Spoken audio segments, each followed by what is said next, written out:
Hello guys, ya, terima kasih kepada semua yang terus menyokong channel ini, iaitu Wells Official Channel. So guys, pada video kali ini saya ingin kongsikan anda berkenan dengan suatu fakta yang menarik tapi mungkin jarang-jarang kita dengar. Tapi fakta ini adalah benar-benar berlaku, yang mana manusia telah dipelihara ataupun dijaga oleh binatang. Pasti ada di antara kita yang tidak percaya ataupun tertanya-tanya, mampukah binatang ataupun haiwan itu menjaga manusia sehingga besar?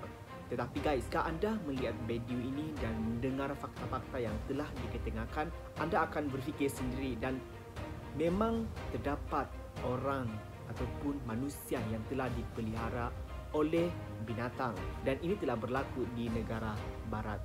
So guys, tengok video ini sehingga habis. Thank you. Pertama, Marina Chapman. Marina Chapman merupakan rakyat British kelahiran Kolombia. Sewaktu berumur 4 tahun, dia telah diculik dan telah dilarikan jauh daripada kawasan kediaman dan orang tuanya. Namun, mengejutkan setelah dibawa lari, secara tiba-tiba penculik tersebut telah berubah pikiran. Tanpa berpikir panjang dan tidak ingin mengambil apa-apa risiko, penculik tersebut meninggalkan Marina bersendirian saja jauh di pedalaman hutan Kolombia. Dia kemudian telah bercampur dengan sekumpulan monyet capuchin dan membesar bersama mereka.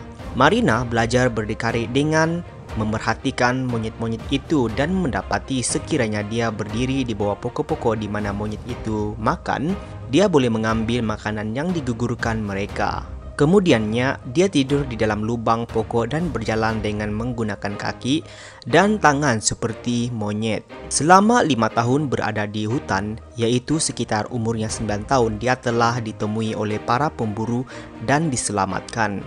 Pada saat itu, Marina langsung tidak mengetahui bahasa yang digunakan oleh manusia. Menurutnya, dia kemudian dijual di rumah pelacuran, yaitu di Kukuta. Dia kemudian melarikan diri dan tinggal di jalanan sebelum menjadi hamba kepada sebuah keluarga mafia. Di situ, dia sekali lagi telah diselamatkan oleh seseorang dan berpindah ke Barford, Yorkshire. Saat itulah dia menulis sebuah buku yang bertajuk The Girl with No Name. Suatu yang menarik dalam buku tersebut ialah dia menceritakan yang mana dia telah dibantu oleh seekor monyet tua. Pernah sekali dia keracunan dan menangis kehausan. Kemudian seekor monyet tua yang digelar sebagai datu telah menunjukkan kawasan air berlumpur. Marina kemudian minum air tersebut dan muntah sebelum beransur sembuh. Kedua, Bello. Bello merupakan seorang budak yang telah diselamatkan para pemburu yang tinggal bersama chimpanzee di hutan Vergore pada tahun 1996.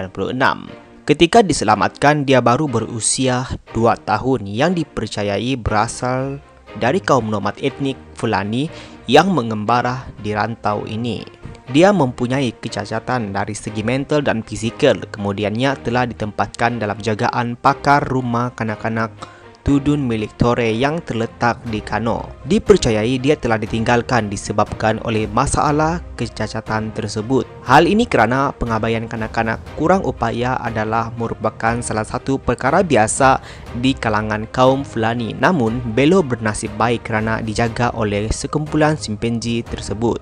Pegawai kebajikan Bello, iaitu Abah Isa Muhammad, menganggarkan bahawa Bello mungkin hanya berumur 6 bulan sahaja ketika ditinggalkan dan dijaga oleh kumpulan simpanzi tersebut. Sama seperti binatang ini, dia berjalan kaki dan mengheret tangannya. Dia juga menepuk tangannya di atas kepala berulang-ulang kali seperti yang telah chimpanzee itu lakukan. Malahan ketika bercakap, dia juga mengeluarkan bunyi seperti chimpanzee. Ketiga, Marcos Rodriguez Pantoja. Marcos Rodriguez Pantoja berasal daripada keluarga yang miskin. Sewaktu berumur 7 tahun, ayahnya telah menjualnya kepada seorang pengembala kambing yang tinggal di Sierra Morena yang jauh terpencil. Lelaki yang membeli Marcos itu pernah tinggal di gua dan dia mengajar Marcos bagaimana cara mengembala kambing dan menjaga diri ketika berada di dalam hutan liar. Beberapa bulan kemudian, pengembala tersebut telah meninggal dunia dan Marcos pun tinggal bersendirian. Amat beruntung kerana Marcos telah diajar bagaimana cara hidup berdikari sekiranya tinggal di dalam hutan. Dia tinggal bersendirian di hutan pergunungan itu selama 12 tahun, yaitu sekitar 1953 hingga 1965, dan langsung tidak berhubung dengan manusia lain. Sebaliknya, menjadikan sekumpulan serigala sebagai temannya.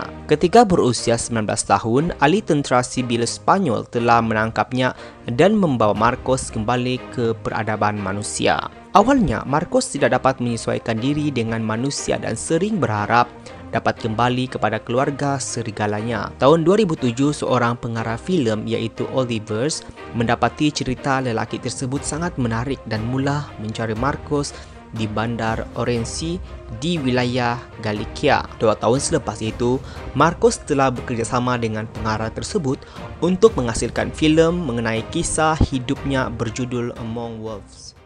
Keempat, John Sebunya. Pengabaian John di hutan adalah disebabkan ibunya telah dibunuh pada tahun 1988. Pihak berkuasa juga percaya bahawa bapaknya juga telah meninggal dunia dalam rusuhan awam yang berlaku di Uganda pada awal tahun 1990-an. Sekumpulan monyet hijau daripada Afrika telah menemui John yang ketika itu baru berusia 3 tahun ketika ditinggalkan. Monyet-monyet itu telah menjadikan John sebagai salah satu daripada kawanan mereka sendiri. John telah mempelajari cara-cara monyet itu hidup dan mahir memanjat pokok. Dia hidup dengan memakan buah-buahan, kacang dan buah beri selama 3 tahun lamanya. Sekitar tahun 1991, seorang wanita telah terlihat John bersama dengan monyet-monyet lain sedang mencuri makanan. Wanita itu kemudiannya telah melaporkan perkara itu kepada penduduk kampung. Ketika penduduk kampung menemuinya, John kelihatan takut lalu melemparkan kayu ke arah mereka.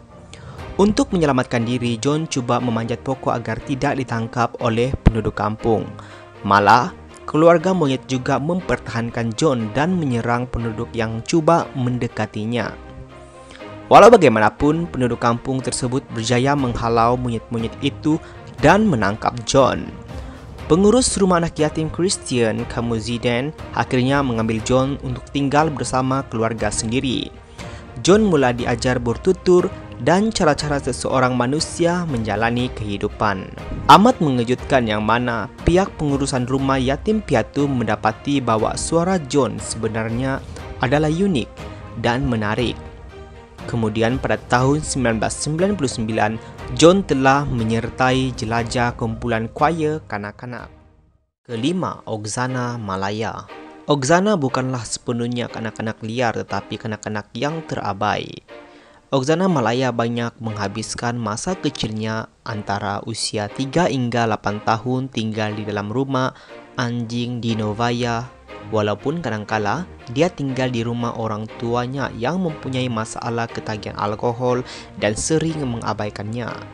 Ibu bapanya yang mempunyai masalah itu tidak dapat menjaga Oksana dan dia dihalau dari rumah ketika berusia 3 tahun. Ketika itu dia tinggal di kejiranan miskin di mana banyak anjing-anjing liar berkeliaran di jalanan. Oksana telah berlindung di dalam rumah anjing di belakang rumahnya dan beberapa tempat lain. Selain itu, dia juga dijaga oleh anjing-anjing liar ini dan Oksana mula berkelakuan seperti mereka. Oksana juga berjalan dengan 4 kaki, menggaru, menghidu makanan, makan tanpa menggunakan tangan dan menyalak seperti anjing. Hubungan Oksana dengan anjing-anjing ini begitu akrab sehingga pihak berkuasa yang cuba menyelamatkannya dihalau oleh anjing-anjing itu. Ketika Oksana berjaya diselamatkan, dia hanya tahu perkataan ya dan tidak sahaja. Dia juga didapati sukar untuk mempelajari kemahiran sosial dan emosi manusia yang normal. Dia mengalami kekurangan rangsangan intelektual serta sosial dan satu-satunya sokongan emosi beliau datang daripada anjing-anjing yang tinggal bersamanya. Pada tahun 2010 ketika berusia 26 tahun, Oksana tinggal di rumah khas orang kurang upaya dari segi mental.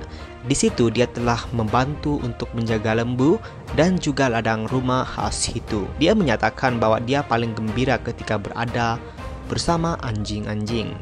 Sebenarnya banyak lagi kisah kanak-kanak liar terbiar yang telah dijaga oleh haiwan sepanjang abad ini. Sedangkan haiwan sanggup berkongsi kasih demi menjaga kanak-kanak yang bukan dari spesies mereka atau anak mereka sendiri. Mengapa manusia yang mempunyai akar pikiran sanggup membiarkan anak mereka terabai?